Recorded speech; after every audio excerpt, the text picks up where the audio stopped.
All right, you're asking for it, so here it is. Listen to this. I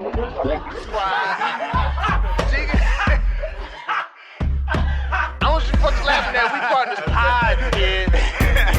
You understand? We in here drinking, singing, swinging, all that shit, dog. Get sweating, getting wet, and all that. All right, welcome to the 176th episode of the Drinking Partners Podcast. Yes, this is our Orlando Pace episode because, you know, I'm from Cleveland. I'm always repping for Ohio. So he is from Sandusky, Ohio. Shout out to Cedar Point. And then went to O State. So he stayed local, stayed on the front lines, protected, had a great career. You know what I mean? And so that's what we trying to do, man. We front lines for the city. This is our offensive line edition. Like anything in the 70s, it's going to be an offensive lineman. I'm going to say they've stayed front and center, protected this. That's what we do because nobody wears jersey number 70. Front line in the culture. Front line in the culture, yes, sir. I am half the hosting tandem, Ed Bailey. I'm joined as always with my co-host, Dave Bracey. Say what up to the people. What's good with you people? We are the Drinking Partners, and if you're looking for us, you can find us on epicastnetwork.com/partnerspot. You can find us on iTunes, Stitcher, Libsyn, and Google Play. We're Googleable. Under Drinking Partners. You can find us on IG, Twitter, and Facebook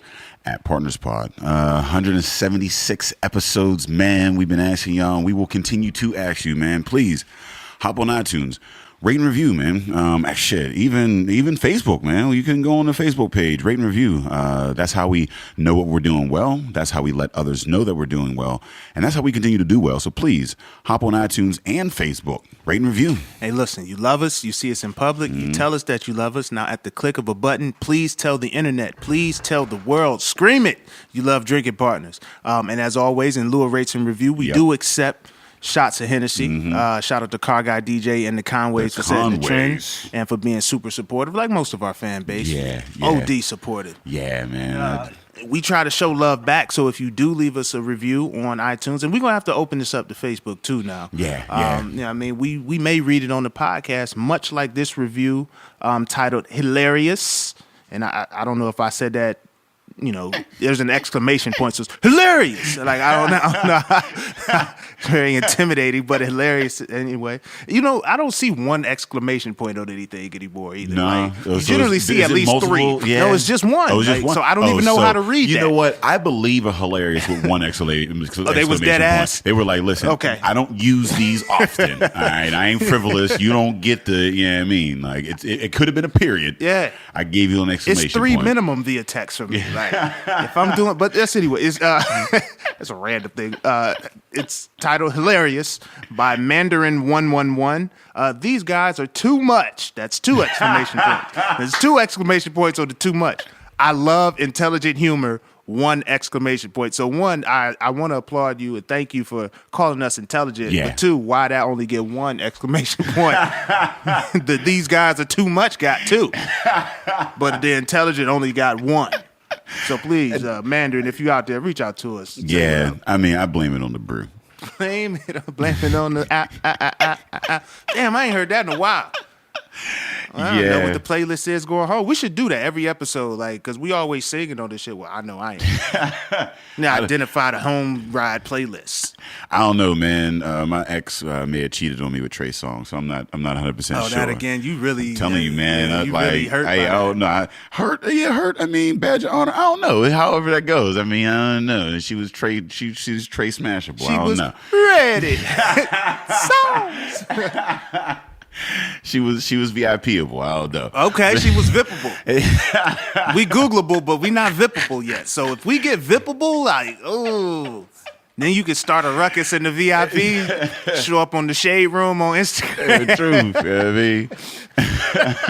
Be throwing beer glasses beer mugs at you. It's like, okay, Day, you know, really go to another level. But look, Mandarin, if you out and about and you see us, man, say what up. Yeah. I mean, so we know who you are. True. And you can always catch us at one of our live shows, one of our Night of Epic Comedies, our Night of Epic Comedies. Night of Epic Comedy. Yeah, Night of Epic Comedy down at Comptra Theater, man. Our next one. We celebrating 2 years and 2 nights, man. It's crazy. Like looking back, there's so much shit going on. Like Growth. actually, like Growth this summer has been absolutely insane. But yeah, man, 2 years at Compton Theater. We got 2 nights. We opened it up Friday and Saturday, and we got the headliner Chris Allen coming up from DC for that. Man, I don't know if you were at the comedy festival. I don't know if you were the last time he was at the Comptra. I don't know if you were at the last time he was at Arcade Comedy Theater. But funny as hell, man, dude is hot. He's all around the country, and we got him here for 2 nights at Compton Theater. Super excited to have him.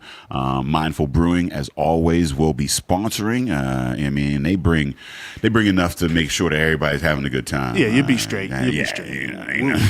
We'll take care of your laughs and libations, but bring your own too. Now, it's always it's BYOB, and we keep the sponsor mindful. You know what I mean? We keep the laughs going. If you've never been to Compton Theater, you need to get out there. Even if you're not from, outside of the city, drive from the city out to Compton. Look, man, it's a 20-minute, and I've timed it from like Lawrenceville to Comptra. It's like 20 minutes, man. 279, like that is one of the few roads, even with all the construction or whatever, it's just not busy, man. It's like even when it's busy, the flow of traffic is so smooth, and we're at off hours. Man, 20-minute ride. You would think. It takes you 20 minutes to get from like downtown to the East End sometimes. Yeah, it does. It takes you 20 minutes to get everywhere in Pittsburgh, no matter what. Because especially in the summertime, it's always construction. They always fill in the potholes. New potholes are formed. They always fix somebody's roof. Somebody getting their sidewalk done. So you ain't getting nowhere quickly. Nah. So get out there. You can get out to Contra quickly, man. 20 minutes. If you're looking for tickets, ContraTheater.ticketleap.com. And again, man, that's July 27th and 28th. I want to say 27th and 28th. No reference. They don't know what's happening here. We locked in. We locked in, man. 176, man. Locked in, and you know what? You know what's coming next. This is one of your final opportunities to get your tickets to Fresh Fest Beer Fest, man. Like, I'm super excited about this. Yo, we are making history out here, man. This is going to be, if you want to get down, the first Black Beer Festival in Pittsburgh. We got 10 plus breweries coming in from around the country representing, and we also have over 20 collaborations, local collaborations with Black artists, entrepreneurs, and local breweries. Man, this is going to be insane. Let me just run off this list that we got cracking. Some of your favorites in the city. We got Three Rivers Underground Brewing. Bill Oates is bringing Bridge the Gap, that 9.5 cognac barrel aged old ale. Y'all thought we wasn't gonna have no yak in the building. You thought there was not gonna be no yak in the building. Three Rivers Underground Brew is coming through, man. We also got East End, Spoonwood, Hitchhiker, Grist House, Dancing Gnome, Brew Gentleman, Voodoo, Mindful, Shoe Brew, Rock Bottom, Allegheny City, Fury, Hop Farm, Apis, Meadery, Aurochs, Bloom Brew, Butler Brew Works, Helltown Brewing is going to be in the building, and we're still adding some folks, man. We've been getting some messages from some brewers that are super excited. They want to get down and collab. So, check out freshfestbeerfest.com for updates. But, it's going to be down at Wiggle Barrel Room is a VIP. The VIP, you go to the little meet the brewers, and when we say VIP, we really mean VIP. There's only 100 tickets for VIP available. It'll be at the Wiggle Barrel House down on Spring Garden. You'll get a swag bag, glass, some cans, some T-shirts and whatnot, a exclusive podcast with your boys, you know what I mean? And, some food and whatnot, and a nice little, swanky affair before you go right down the street to Threadbare Cider House. They're doing dope shit down there, and we'll be down in the parking lot with mad food trucks. We got Leona's Ice Cream on deck. We got Leon's Caribbean. We got the Coop Chicken. We got Blowfish Barbecue coming through. You know what I mean? So like, there's a lot of good stuff going on down there or whatever. Get your tickets. You know what I mean? It's going to be history, man. It's the first Black Beer Festival in Pittsburgh, the second Black Beer Festival in the country. So okay, so now that's news listen, to me. That's a nugget for me. Listen, we don't get in the Smithsonian easily. Okay, without making history. So you know what I mean, come out here and be a part of history, man. August 11th down at Threadbare Cider House and Wiggle Whiskey, freshfestbeerfest.com. Yeah, you know where I stand on it, man. It's a vibe. Come out and have a good time. You know what I mean? Good people, good food, good brew, and you know you got the good guys, Dave and Ed in the building. So we excited, man. If you're listening to this, you know we in the home stretch. So make sure you get to the website, get your tickets, holla at us if you need, you know what I mean, holla at us. You know what I mean? Don't be bashful. Don't be talking about you missed out because of some bullshit. Come on through. Truth, man. Like I said, get on them VIP tickets. There's 100 of those available. There's only 700 tickets available throughout the whole festival. It's not like a huge, you know what I mean, or undertaking or whatever, but only 100 VIP tickets. So, I mean, that's going to go like that. So you want, you know what I mean, want to be one of those people. So that's a perfect transition in today's episode because we have a collaborator for Fresh Fest in the building. I wouldn't say relatively new, but kind of relatively new to operations, but been in the game, 5 years, you said? Yeah, 5 years. Yeah, man. So it's actually my first opportunity to sit down and taste, you know, what they producing out there. So we got Doug Foster, co-owner, co-founder of Aurochs Brewery in the building. Say what up to the people. What's up, everybody? Okay. Yeah, that's a straight to the pointer. He's here with a purpose. That's a 90-degree handshake. Meet you at the web. I'm not here for the bullshit. I like to take my pointer finger, go right up on the wrist. That's part of that handshake. Oh, give him like real serious, I don't know when it started. I don't know why, but that's got a real formula. Yeah, I respect a man with a real handshake formula because I hate not knowing what type of shake this gonna be. Oh man, I hate the half get off handshake where they just hit you with the fingers and then you just be sitting there with like the crab claw. You know what I mean? And that is the worst. Like, give me the whole web to web. At least give me the web to web. Because the dudes be setting you up. They set it up like it's a dap and then go straight to the shake. So I'm going in all full dap mode. And next thing I know, I'm caught like a little sucker. I mean, some people are huggers too, and it's like you don't want to get caught in between. Yeah. So just go for it. Have a I'm gonna go all in. Yeah, I mean, and if I get caught with the web, no, let's do this again. I'm gonna make sure I at least get the web. I'm not gonna be bitched with the crab claw. Like that's not like. Be like, nah, bro, that shit don't count. Yeah. Get back in your car and come back, and we're gonna do this all over again. So tell us about Aurochs and how that got started, how you got into brewing.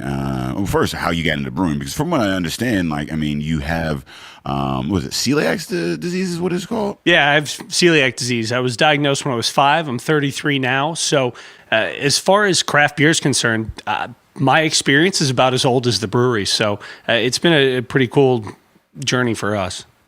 So, okay, if you don't mind me asking, what is celiac disease? Yeah, so I'm sure most people are familiar with the term gluten-free and gluten-free diet, and either for medical reasons or for jokes or serious reasons, or everybody knows somebody now. And so gluten is a binding protein found in wheat, oats, barley, rye.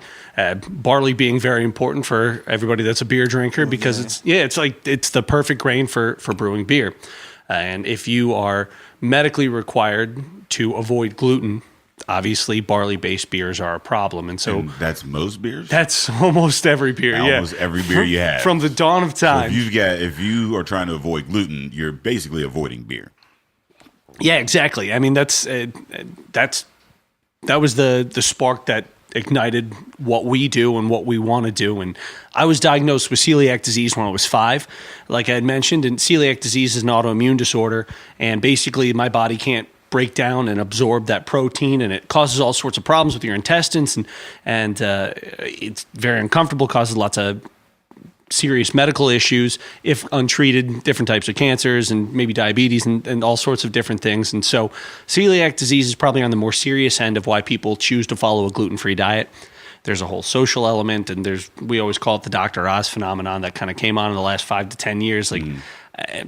But my experience, what I know, is being medically required to follow a gluten-free diet because of celiac disease. And the only thing you can do to treat celiac disease is to avoid gluten in your diet. There's no pills, there's no treatments, nothing like that. And so I have been doing this since I was 5 years old, and I've seen the proliferation of different gluten-free products grow and change, but beers always lag behind. And about 10 years ago, my best friend Ryan, who I grew up with and went to high school with, got really, really sick and lost a ton of weight and was having all sorts of digestive issues, cognitive issues. And for months and months, they couldn't figure out what the issue was. And he kept getting sicker and sicker. And eventually it was they targeted gluten, and Ryan got diagnosed, and now both of us are medically required to follow a gluten-free diet. The difference is Ryan had changed his entire lifestyle, so everything that he because I didn't realize it comes on later in life sometimes. Yeah, so that's an area where I don't know as much, and it's celiac disease and gluten-free is interesting because, like I said, that whole Dr. Oz phenomenon. So what the public knows and the information and the misinformation and medically, like it's all kind of coming out at the same time, so it's kind of hard to get to the bottom of it, but because it's a genetic, there's a genetic link and it's autoimmune. It can, like you said, it can be triggered later in life by lots of different things. Yeah, I mean, there's a lot of diseases that are, like you're not born with it. It comes in and like it varies. Like sometimes you get it young, sometimes you get it a little older or whatever. I mean, like I think if I were going to have an option of having a choice of having it, I would prefer to have it younger because then I'm not used to all the great shit. Like because I know some people that get allergies as they get older. I mean, like they had no allergies, and then like out of nowhere, boom, they're allergic to some shit, and they love that shit. Like cheese, like sometimes, like you'd be like, oh, you get the late stage like lactose, and you'd be like, oh shit, like, or even you've been feeling it and you don't really know what it is, and then you realize, and then you're like, oh shit, like so. I would definitely have it like so I don't get used to it. So you didn't really get used to it, but you're like Ryan. He had a whole. Like he had been, all into the beers, and now he can't drink beer. Yeah, so Ryan had loved and lost when it came to all the great barley-based craft beers that he used to enjoy, and so most gluten-free beers use an ingredient called sorghum. That process is similar to barley. I don't know if you guys have ever had like a Redbridge or different beers that use sorghum in place of barley. So they're naturally gluten-free. They process similar to barley.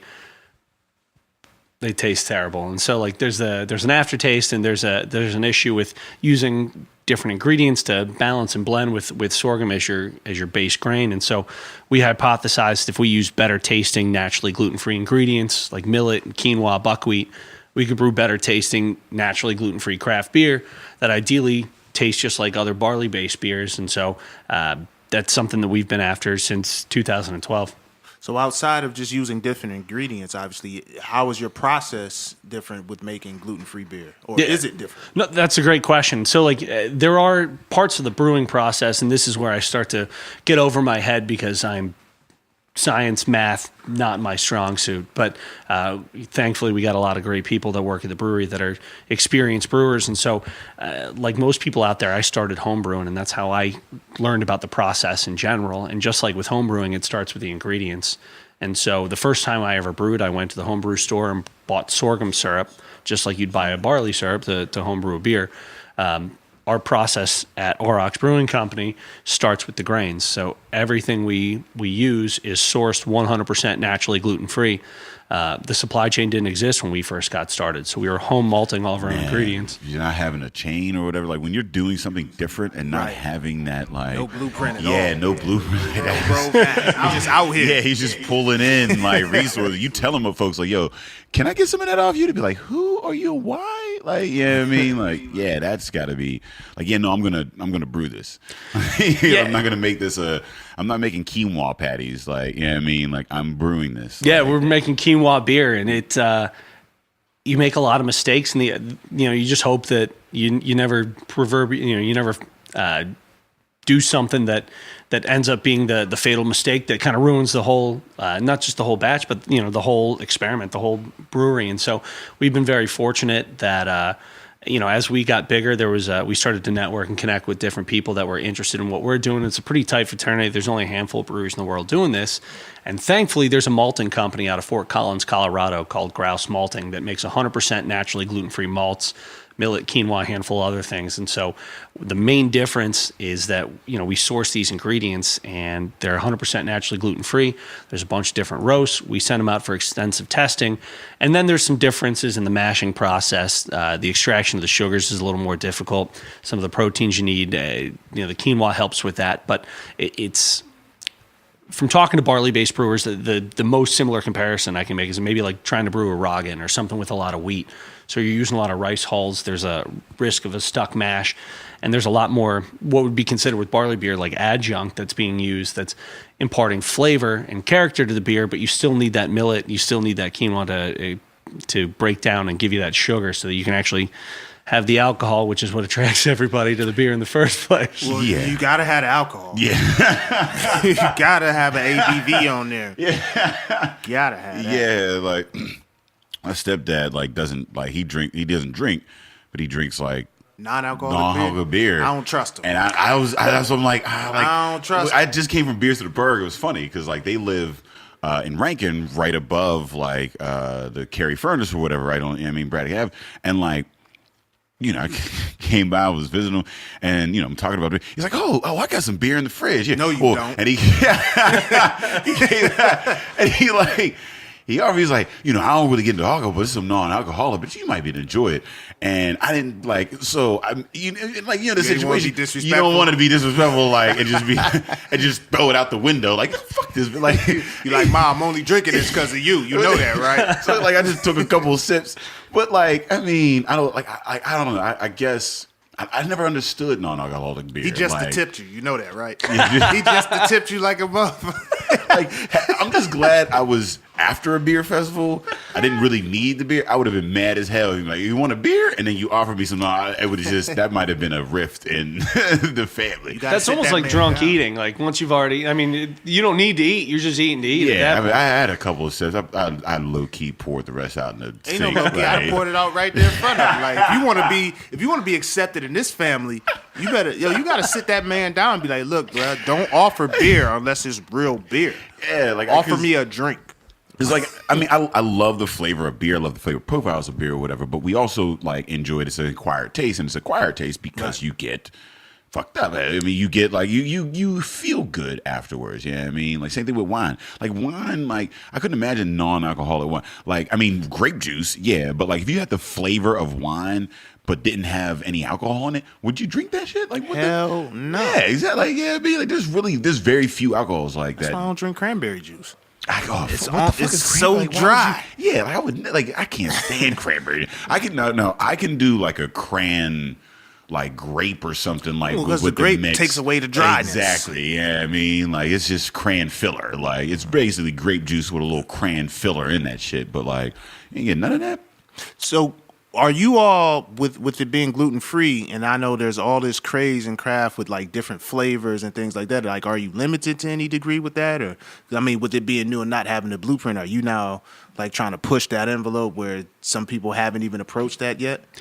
That's a great question. So it's so funny listening to you guys talk about non-alcoholic beer because like so often when you go to like a beer distributor or grocery store, it's merchandise right there on shelf most of the time, either with cider or with non-alcoholic beer. And that was the issue. Like nobody wants to drink non-alcoholic beer. Nobody wants to drink gluten-free beer. And there's a reason because doesn't taste like beer. It's not that beer experience. And so that's exactly what we were chasing. The idea is that when you sit down and you drink one of our beers, you have that same experience. Or if you're medically required to follow a gluten-free diet, you know that not only is it safe, but you can go out with friends, you can have beer, you can share a beer, and you have those flavors, you have that experience. And so it's not just having, a delivery system to get drunk, which is great. That's kind of why we're part of it. Yeah.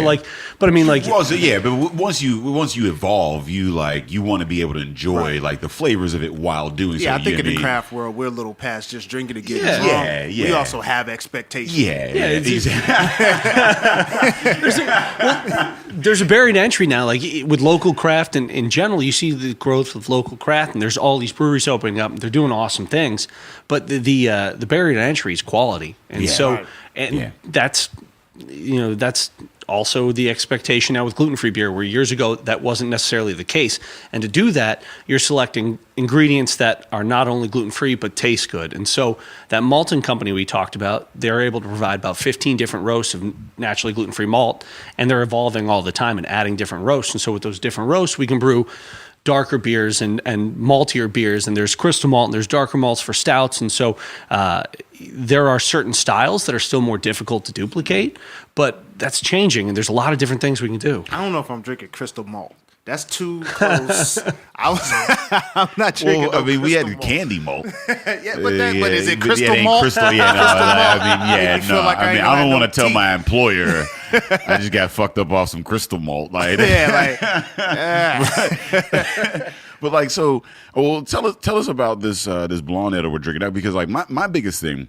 My biggest fear of having a gluten-free beer is the same fear that I have of gluten-free foods or whatever, is the texture and like the mouthfeel or whatever, right? Because, you know, flavor-wise, you can kind of get over some things, and like from my understanding, they add a lot of sugar to a lot of gluten-free products at times or whatever to kind of get over certain things that you don't get, with the gluten in there. But like, the mouthfeel is always like you bite into it and it doesn't, like, that there's no gluten. I didn't know what gluten was. Yeah, I didn't know what gluten was, but when you bite into it, you're like, that's what it is. Diet Coke. Yeah, that's exactly. Real. The flavors are there, but it don't feel. And that was my fear with this, like, drinking the beer and not having, because beer for me, one of those big, it is the mouthfeel, like, and that's why you look at like the folks adding the lactose, like, in there, like some of the things that they do in order to get that. So like with this feels and drinks like a beer, like, like I would drink, if you handed me this beer, I would drink it and not be like, there's something wrong with this. Like, this is actually like this is good beer. So how did like you overcome that? Like, is that a thing that you have to overcome? Yeah, I'm first just very flattered because I appreciate that. I know you guys have drank lots of beer, so to hear that is pretty awesome for us. And what we're trying to do is bring people back to the table so they can all go out together and drink beer and have a good time. And that's not, like I said, not just having something that's like, oh, this is gluten-free and it'll get you messed up. Like, you can drink something and it looks like a beer, it smells like a beer, it has the mouthfeel, it has the head retention, you got lacing on the glass, you got different flavors, everything down to the brand. And you see a lot of natural products that have, like, not that we're necessarily a natural product, but you get lumped in with that, and it kind of has this Mother Earth's bosom feel, and everything from the logo to everything we did was like, we wanted to be its own thing. Yeah. And we're not trying to be an imitation, we're not trying to be a replacement, we're trying to be a brewery that brews great beer from something different. And so the extraction of the sugars is really important. The quinoa really helps with the fan and the mouthfeel and those different types of things. And so we're able to use ingredients that can replicate barley without substituting the quality or the flavor. I'll say this about this blonde ale. I don't know because I'm not like the beer nerd, but the complexity of it, like, I can taste so many things like that in the aftertaste where I don't generally get that with the blonde ale. Like, I'll compliment the car. I'm looking at Dave's glass. Like, that shit look good as fuck. My shit look good as hell. Like, the glass looks good, but even just tasting is refreshing. It's still beer. Yeah. But then there's this like aftertaste. It's like, no, this shit is safe. Yeah. This is healthy. So compliments to this. This is good as hell. Yeah, I'm not gonna lie. I was worried, like, and I was talking to my friends before, like, earlier today, I was like I haven't had, like, this is the first time we've had a brewer on that, like, I didn't have their beer before or whatever, and this is a new experience. And like I said, my biggest thing was like, I don't want to like have a beer and then it feels like I said, that non-alcoholic beer was fucking trash. Like, it was malty. You hear that, Step Pops? But it just, you could tell, like even it was like almost like beer pop. Like, it was just like, it had no weight to it. It was just too much. You a Faygo. Yeah, like, I had all the bloat, none of the, none of the gloat. Like, but with this, like, this actually tastes like good as shit. Like, I'm like, this is like, it tastes good, it feels good, and like I'm like I said, I could have this at a brewery and not like have any how like what is, I don't know. I guess I asked, but or whatever. Like, what, I don't know what. I don't know. Like, I guess what's the difference? I'm tongue tied. Like, I can't really. What is it that makes this different from regular beer outside of it's just gluten free? Like, it's hard to. Yeah, like, how do you extract that? Like you do that thing where it makes it. Well, it's good. That means we're getting to where we need to be, and we still have a ways to go. And there's different things we're doing. Day and I were talking before we got started, and gluten-free craft beer, gluten-free beer is probably like 20 years behind where craft beer is in general.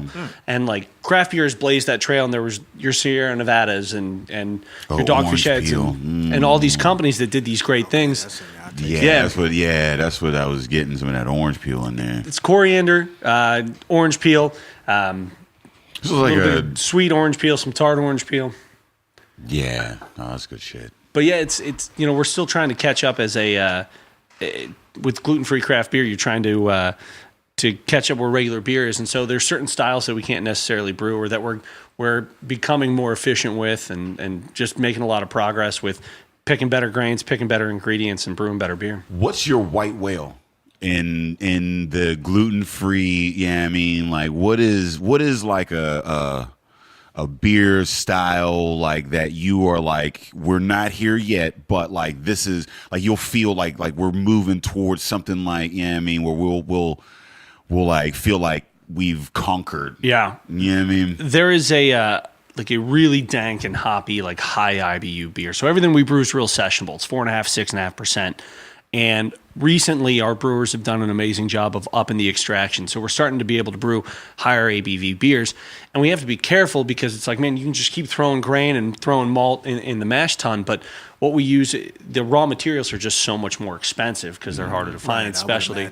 And it's like, it doesn't matter how good well, I guess I shouldn't say doesn't matter how good the beer is, but at a certain point, like, you price yourself out of brewing something that you can brew all the time. And so, like, trying to use a reasonable amount of grain and extract enough sugar to have a balanced malt and balanced grain bill where you can really do something really dank, really high hop, that is on par with some like the double and triple IPAs, that is really balanced, is something that we're working on. And we brought on brewers that are way better than I am and way more experienced, and we've seen so much traction in that. So I look forward to trying that, because that's something personally that I've never really been able to drink because I've been gluten-free for such a long time. So with the individuals who look for or seek out gluten-free, you have the people who have the medical like necessity for it. And then you have the gluten-free that just like, this is the trendy thing. So have you noticed with people who are seeking out your brewery, are they looking for that higher ABV? Because it almost feels like, if I'm just gluten-free by choice, then I can't see this person choosing to go with a high ABV beer. Like, they would like a more sessionable beer, but maybe not. Maybe I'm off base with that. No, so like, trying to figure out exactly, trying to learn how to brew and learn these different ingredients on top of building a brand and an identity and figuring out who we are is been part of the problem. And so, like, everything we do starts with being, we call it our gluten-free integrity. So it's sourcing the ingredients, testing it, making sure that all that's above board if you're medically required. But we hope everybody can, find one. We brew 17 different styles of beer, and they range from, the blonde on one side to our porter on the other. And, we hope everybody can find something they enjoy in between. And because of that, you're getting people that have to drink gluten-free. You're getting people that are, live in the neighborhood that we brew in and just want to come and support a local business. You get people that are really into craft beer, and they see these ingredients, they try every brewery. Some people, they see the ingredients and they're like, man, that's different, I want to try it. And so, we just try to brew the best beer we can possibly brew and make sure that it's always 100% naturally gluten-free. Everybody beyond that, it's like, man, if you drink 4 Aurochs a year, 8 Aurochs a year, and you're just a regular craft beer drinker, that's the highest compliment you can pay us to make us part of your rotation. But if you're naturally gluten-free, I want to be your everyday drinking beer. And so we just try to focus on what we can control there and brewing the best beer we can possibly brew. And so far, we've met a ton of awesome people, awesome customers, and Pittsburgh's been blowing up, which really brings a lot of people in from out of town and brings people from all over the city to try different beers. And so, we've been able to connect with lots of different people with lots of different motivations. Yeah, I see your brewery as a testament to the craft industry. Like, now that there's this bubble, right? But now you're going to go into, more niche, specialized type of things where, you got to have a gluten-free. That's every grocery store has a gluten-free aisle. So every state or city should have a gluten-free brewery. Like, you got to get out, you got to get your beer. You gotta get your beer. True. I would say the clean. This is clean. This tastes very. It's crisp. It does taste clean. That's a good. Yeah, it does taste clean. Yeah. So I want to ask two things. One, let's drink more beer. Cool. That was gonna happen. Yeah, and two, how did you guys like get started or whatever? Because a part of the Fresh Fest, part of the podcast, whatever is, like how to get into it? I mean, how do you go from home brewing into opening up a brewery? I mean, like, those are the things like you could be good at whatever, but like, how do you get into making it profitable? How do you monetize that thing? That's a big thing with artists and anybody, I mean, that has a talent of some sort or a passion. It's like, how do you monetize that thing? I mean, especially in an area where there's so much competition. And so, I mean, like, it's, again, we haven't reached that bubble yet, but it's highly, competitive market and whatnot. And you guys, like, your location is pretty decent. I mean, nice location, swanky or whatever. And like you said, you're working with ingredients that are far more like expensive to, procure. So, clearly, some backing and whatnot. So I guess, tell me what beer we're drinking, and then tell us how you got into that. Yeah. So we just, started drinking or finishing up our Aurochs Blonde Ale, which is 4.5%. It's all pale millet and quinoa, so it has got a pretty clean grain bill, pretty clean profile, very light on the palate, citrusy. This is the time of year that we see a lot of people drinking blonde ale because it's perfect for summertime and it's warm out. It's a grill beer. That's right. It's a grilling beer.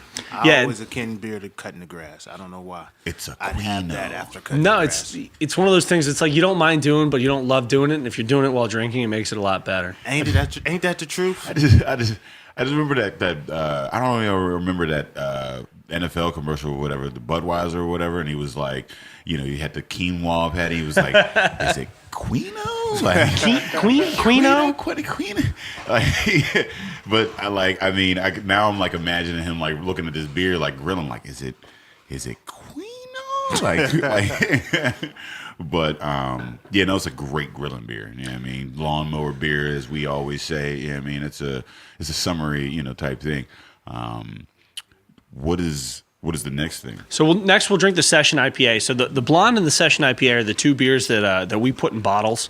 So we just rolled out in 12-ounce bottles a couple months ago. We're at a bunch of different beer distributors, bars, restaurants, grocery stores, all that stuff around the area.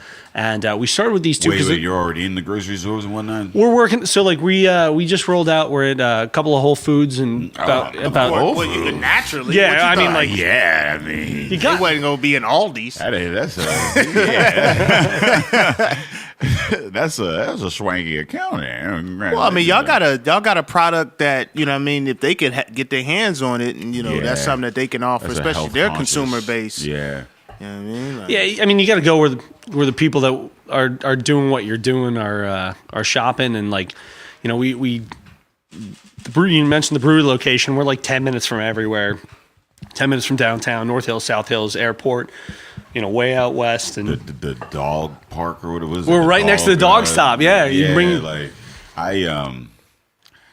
used to drive past your place all the time on 65, and I used to hate those people bringing in their dogs. I'm sitting there going to work, like I'm commuting to work at like 9:00 in the morning with all this traffic, and you just have the luxury of like dropping your dog off. Like, spa day for the dog. Yeah, like it's a spa day for the dog. Like you're dropping your dog off at 9:00 in the morning. Like your life clearly is much more at ease than mine is. You're chilling. It make you look when you see people taking advantage of us sort of thing. You be like, man, I made some bad decisions.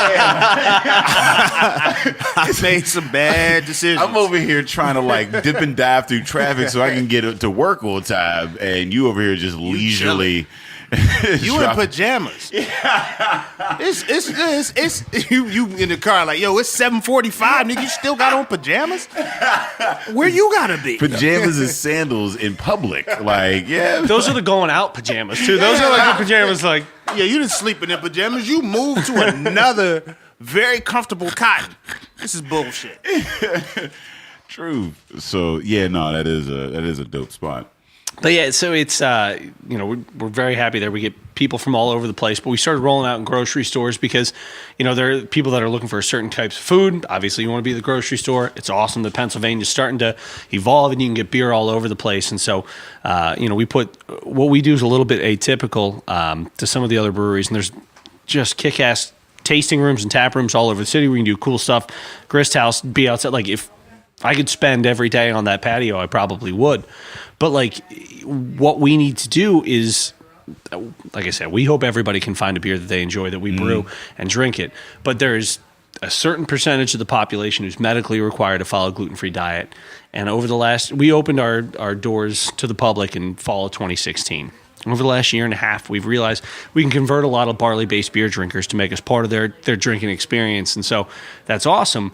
But everything we do is still targeted for anybody who's medically required. And so to reach those people first, those early adopters, the people that that can't drink anything else and that are just thirsting, no pun intended, for a great tasting beer, we need to put our beer in bottles and go all over the place. Whether, it's people all, it doesn't, there's no certain factor that makes you gluten-free. It's everybody all over the place is equally at risk for that diagnosis. And so it could be central Pennsylvania, it could be Philadelphia, it could be, states all over the country. And so by bottling our beer, we're able to start expanding outside of Pittsburgh to get beer to those people that need it first. And so we focused on putting these two beers in bottles, and we still have a tasting room. People can come in, hang out.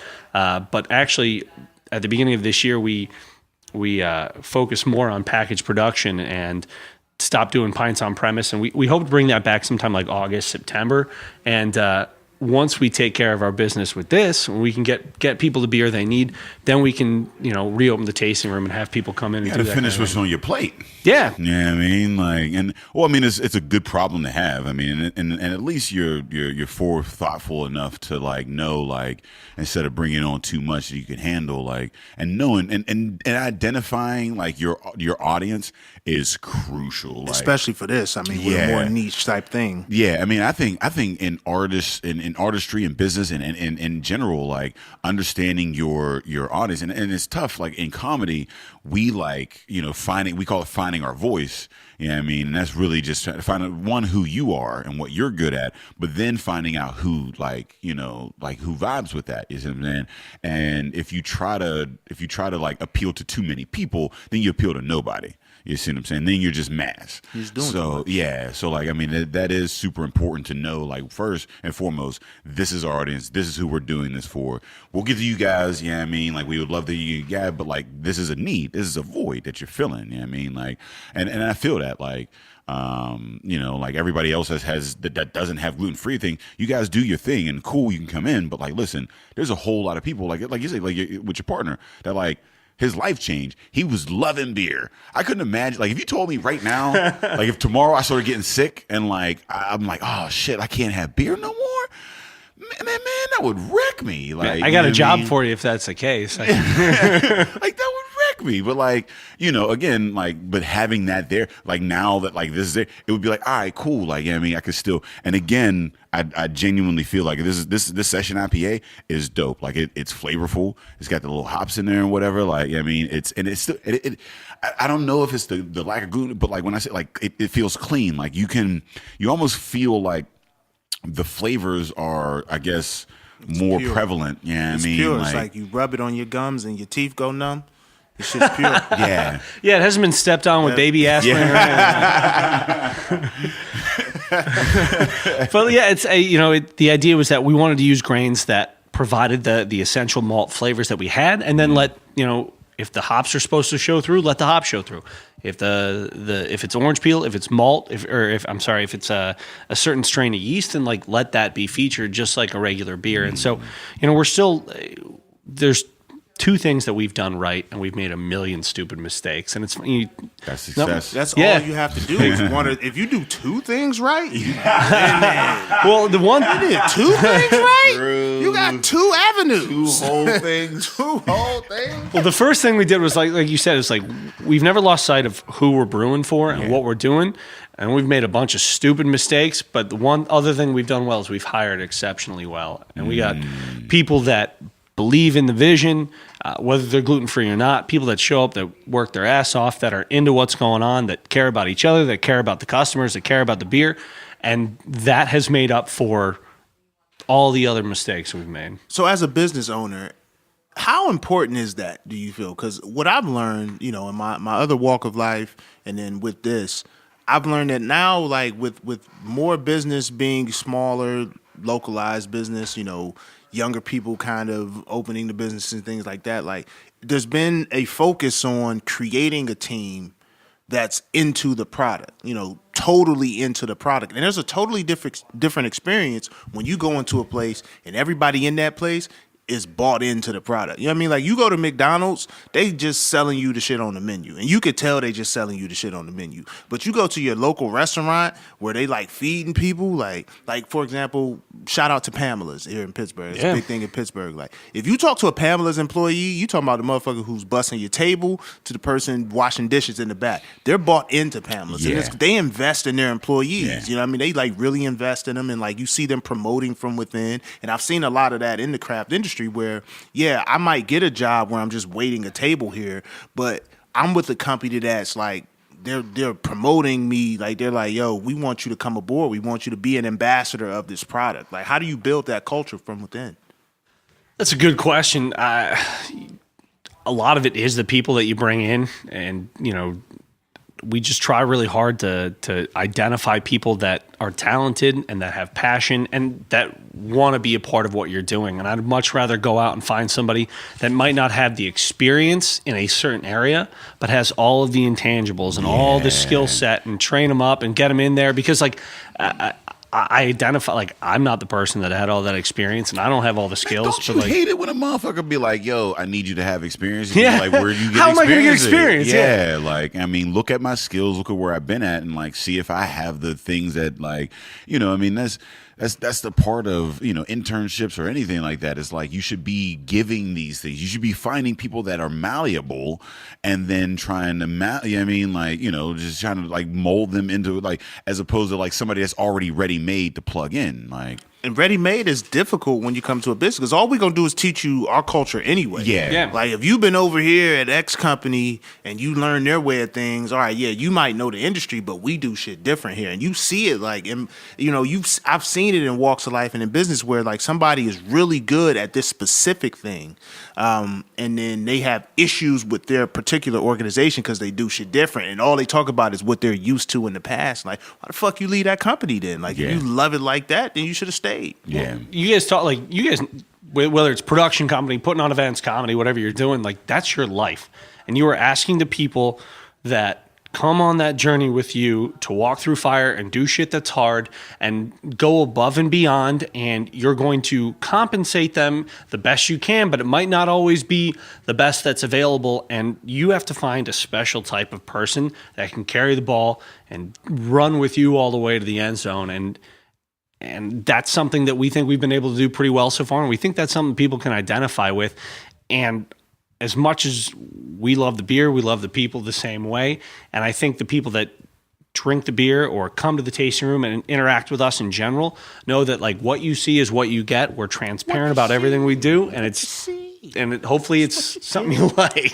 I'm sorry. I just sing. Like, this is what I do. Yeah. Honestly, I didn't know how to. I didn't know how to land that plane, so I'm glad you just kept singing. This ain't for you. Yeah. No, this is for me. That means it's working. It means what you brought us is good. When Ed starts to singing, that's an endorsement. You need to isolate it. You need to ask Buzzy to isolate that, because you got to Ed singing. Like, I can sing. Like, I'm not like I'm not Trey Songz. Like, you know what I mean? But I'm like a little bit better than in the shower. You know what I mean? Like, Do you karaoke? Oh, do. Yeah. I did not know Ed was that big in karaoke. We have been doing this podcast for like hundreds of episodes, and I didn't even know he was really big in it. not big into karaoke. He's big, I just like it a He lot. really likes karaoke. I fucks with karaoke. Really like karaoke. I fucks For his with birthday, he karaoke. took us to an intimate karaoke. We took to the karaoke bar down in Oakland. It's an And I intimate thought it was- karaoke bar. Yeah, it was. It was intimate as shit. Like, I thought it was just like a karaoke bar, Yeah. and like there was a bunch of people, but it was like private rooms. Yeah, So it was we weird. all. we decided It was not like to do that. 6 or 7 of us that just like went into this room, and it was like a bunch of dudes, and like my fiance was like, It is mad. I just don't want to watch a dude's ass like shit. Like it was mad. You serenade in there. Yeah. Like it's got to be like four The married lighting. couples. It's like, and you sing to your wife, and the other people are kind of getting off by you singing to your wife, but it's acceptable because it's in this closed room. It was weird. It was like it was completely. I was expecting like karaoke for me is just screaming at the top of my lungs my favorite song while a bunch of like the whole bar's into it or whatever. There was no bar. It was just 5 people just like watching you with like overpriced domestics. Yeah, it wasn't the move. If I sing Casey and JoJo, I know that I've drank 2 beers. If you too sing many. Casey and JoJo, fam, I did not expect that with the trucker hat. if that you was come to Fresh Fest and sing some Casey and JoJo, we got do a you stage. realize how much beer you'll have to give away? So many of these people will be at your. What's your favorite Casey and JoJo song? I feel like you. So this is where I'm going to lose all my credibility. I only know one Casey and JoJo song. that's fine. Is it All My Life? That's all my life. All right. I will Eighth recommend. grade dance, like- Okay, here's what All My Life. That's huge. I'll tell you. Listen to Crazy. Okay. Okay, that's a big one. Should I get a text? Yeah, write Crazy. it down. One of my personal favorites is How Could You Do It? That's a heartbreak. That's a man's heartbreak song. Right then I knew it, babe. How could you do it? And when you listen to that, when you in high school, you listen to that Casey and JoJo song, you feel like an adult. Like you feel all of their pain. Yeah. Because every dude in high school had a breakup that he's like, what the? It's just like, how she do that? Like, how could you do it, babe? How could? Are they Southern? Because they sound like they from the South. They might. I don't know, man. They could be about anything with the. They sound like they from the South. I mean, Jodeci was a thing. Okay, and that's the thing. How That's hip the. are you to Jodeci? Yeah. See, that's You so. gotta- Now, you gotta when we get say hip to Jodeci. when he's giving you these recommendations for Casey and JoJo, I'm gonna give you a gotta recommendation. preface You got to that go with to Jodeci. Jodeci because that's It's where been Casey an and JoJo. hour, you've been gone, and that's too long. So come back home. That's Jodeci. I'm telling you, man. JoJo started the open button up. Yeah, I mean the bird chest with he made me feel good Shout out. about not being bulky, but still letting my shirt open. You see what I'm saying? I Like, feel like by the MC pool. Hammer did that. Like, Nah, man. Nobody respected Hammer. yeah, He just made a lot of money. I didn't saw he? Hammer. I took the Hammer pants. I mean, I had some Hammer pants back in like 2nd grade. Yeah, I mean, I was a kid. I ain't know no better. But as a teenage kid, like having my chest out there or whatever, it was just all Jodeci out there. I was like, oh, if he could do it, I JoJo could was the do first it. with his ribs showing. Yeah, he had his ribs whole- was out. Like he Yeah. didn't have a 6-pack. You just saw the 6 ribs. he could do it. I could do it. So yeah, definitely do it. So before we get got out, one. Well, we got one we more. got one more, and then I guess because we appreciate you. I mean, being a part of Fresh Fest and whatnot, and we haven't got a lot of time to even ask this question for a lot of brewers or whatever. But while we, it's a 2-part question. One, pour some of this Hamburg. Tell us a little bit about that. And 2, I guess, what drew you to Fresh Fest? I mean, like, Contractually obligated. But I love it so much. Yeah, in your involvement in that, because I mean, it is one of those undertakings that, like, you ask your, hey, do you want to? And we're like, well, okay, we don't understand why. So I guess the 2-part. So yeah, I mean, for us, what we do is different. We just want people to try it. We think that we can do something that is unique, and the opportunity to collaborate with other breweries and other businesses and anybody here in Pittsburgh is something that we want to take advantage of. And I know, the brewers have been working really hard. Chris and Will have, they went out, they had some beers with Kalani Cook from Black Technology. Black Tech Nation out That's your here. You know what I collab. mean? That's Yeah, so that's our collab. Yeah. And I think they're brewing a strong Belgian ale, something golden, but I know there's a little bit of surprise they worked in there. and so, You can keep it yeah, up. yeah, Keep it tough. I've been told that I'm not allowed to talk more about it. Yeah, well, hey, keep that on the tuck. If you want to taste it, you won't have to come out and get that. Yeah, I mean, you want to know. Yeah, I mean they started with the concept, they got the name, they got everything, and I think just the opportunity to get together with people in Pittsburgh and brew some beer and do something different. And I know what Kalani's tastes were and what Will and what Chris and everybody's got different interests, and to come together with different people and say, like, hey, we're gonna brew something together, and we're all going to contribute to it. because we brew gluten free, like we don't have a lot of collaboration experience because we can't go to a barley based beer and put our name on something, because if somebody sees that logo and they drink it, they get sick. You gotta. So we do, we're starting to do some different collaborations, but they're usually brewed at our brewery, and so there's a little bit of an opportunity for us to introduce people to what we do. And so, man, we're down to do that and get new ideas and fresh ideas in there, and I think it's going to be awesome. Fresh. That's what This collaboration is probably the most targeted to what we're trying to do. Like, you're doing something new, trying to bring it out. This is something new, meeting of the minds. Like, it encompasses everything that we're trying to do. It's fresh. Fresh ideas, fresh brews, fresh. And this amber encompasses everything that's right about beer. Amber is really good. Thanks, guys. I'm almost converted to gluten free. You just dabble with the beer a little bit. I mean, because I have gluten free friends. I mean, that's the thing. I have gluten free friends, and this is actually we're everywhere now. And I think this amber might be my favorite that we've had thus far. Tell us about this. Yeah, so the amber's the next beer that we're actually putting in bottles, and so we have the blonde and the session in bottles. We're going to be putting the amber and the porter, and maybe do a limited release with one of our New England style hazy IPA. But the amber's coming next. It's what's cool about the amber is like both beers that we already have available widely are using more of a pale malt bill, and so with the amber you're starting to get some of these different roasts of malt, and so you're getting some of the aforementioned crystal malt and some of the darker roasts, and so you're starting to see that what Grouse is doing. You get these different flavors. They're richer, they're roastier, and it's not necessarily fruit or spice driven. It's not necessarily hop driven, and it's a lot of malt and maybe a little bit of yeast driven flavor. And this is like a beer that it just appeals to people no matter what they're into. Everybody seems to like the amber. You can drink whether it's warm, whether it's cold outside, whatever you're doing. Like it's an all the time. It's a very chill beer. And even I feel like it's one of those beers it'll open up as you continue to drink it. And that's the thing I love about craft beer is that like shit beer is only good when it's cold, and that's why Coors Light is always like talking about it's brew cold, ship cold, because shit is shit. It's shit cold, and it's shitter when it's warm. But like something like this, like you can have it in a pint, and it's gonna the flavor is gonna open up as it goes down, and like that's exciting. Like for me as a beer drinker, it's for me personally. Like I said, I was diagnosed when I was 5. Ryan had a whole series of expectations and just drives us forward with like not good enough. I want to try something different. And that's awesome for me because every time we brew something, especially something new, it's the first time I've had it. And now we have Will and Chris and Corinne and Amani and everybody that's a part of the team. They're coming in, they're saying, look, I'm out here drinking different craft beers from all over the city because they're not gluten-free, and I want to duplicate this flavor, or I'm trying to have this experience. And so you get beers that, like you said, open up. You let them sit there. You get beers that are more hop forward, some for every different occasion. And I'm like most of our customers where it's like, I'm on this journey. Yeah. I'm not leading them on the journey. I'm on the journey with them. You're me in this podcast. Yeah. I'm just acting like I know shit. I don't know a damn thing. I would like to compliment you, though. One thing I would like to stress is the visual of your beers, the visual of, like, the appearance. Oh, man. Yeah.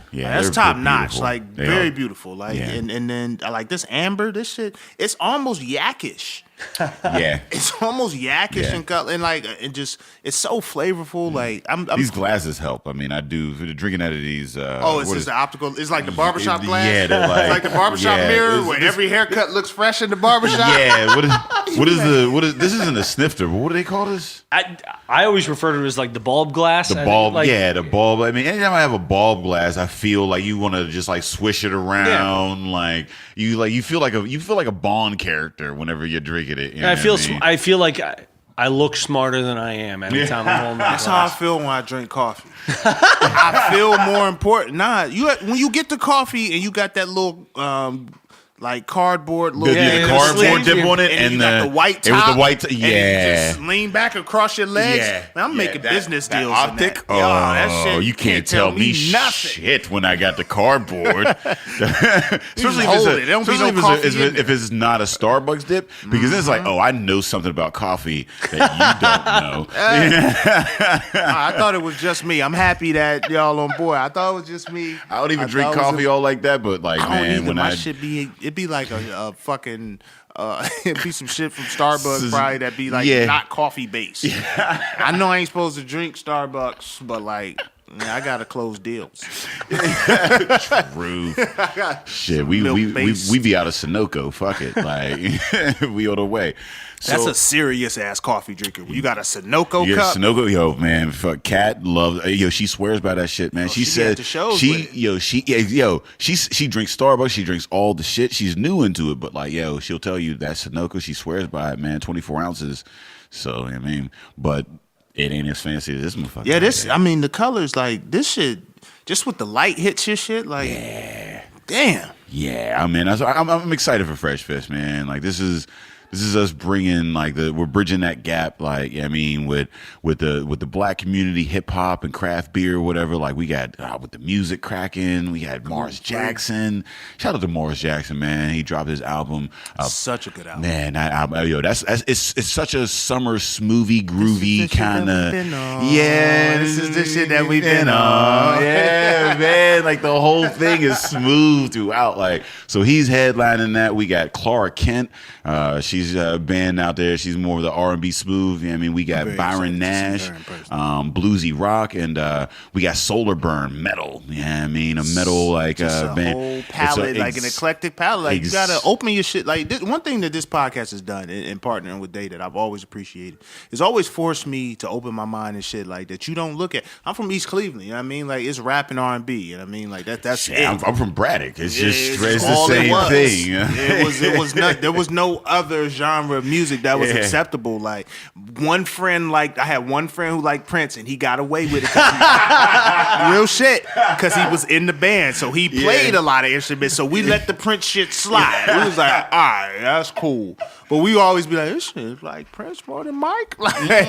But he was more into instrumentation. So, but like just being an adult now and getting into craft and seeing how craft, you know, it parallels seamlessly with any industry. You can bring anything. You could have motherfucking live paint at a craft brewery, and that shit works. Yeah. We could tell jokes there. We've been very fortunate to be able to tell jokes in craft brewery. Just go up there. Like, yo, we just get to be ourselves. We get to be ourselves in this environment. Be our motherfucking selves, and that's what I love most about the brewers that like are in this, because most brewers are doing what they love to do, and they're being themselves. They love the beer. They get to do what they, and it allows us to come in and be ourselves. Like, I mean, it's just that breeding, that ground. It's like, what do you say? It's building the atmosphere. It's a vibe. The vibe. Yeah, I mean, it's that and vibe. This is the shit that we've been on. Oh man, we left with two. So listen, you gotta tell the people where you are, how they can find you, because we gotta close this down. Nah, so you can find us at aurochsbrewing.com, all the social media stuff. If that's Aurochs is spelled Aurochs. I was about to get a spelling off. If people can learn to say Yingling and Line and Kugel, but if you Google gluten-free beer Pittsburgh, we'll pop up there. And appreciate you guys having us. And Fresh Fest is going to be great. Anytime anybody puts themselves out there and takes that risk to just do something great and do something with their whole heart, you know it's going to be a good time. And it's that, I can't sing it as well. It's that vibe. Is that, yeah, Jesus. But yeah. Don't stop believing. I know you know that. I feel like everybody in America knows that Everybody that's ever been at a bar that's predominantly white at 2 a.m. The last call. It's got to be at 2 a.m. Yeah. That song, that shit translates. It does. Because I fucks with it. They let the people know where they can find us.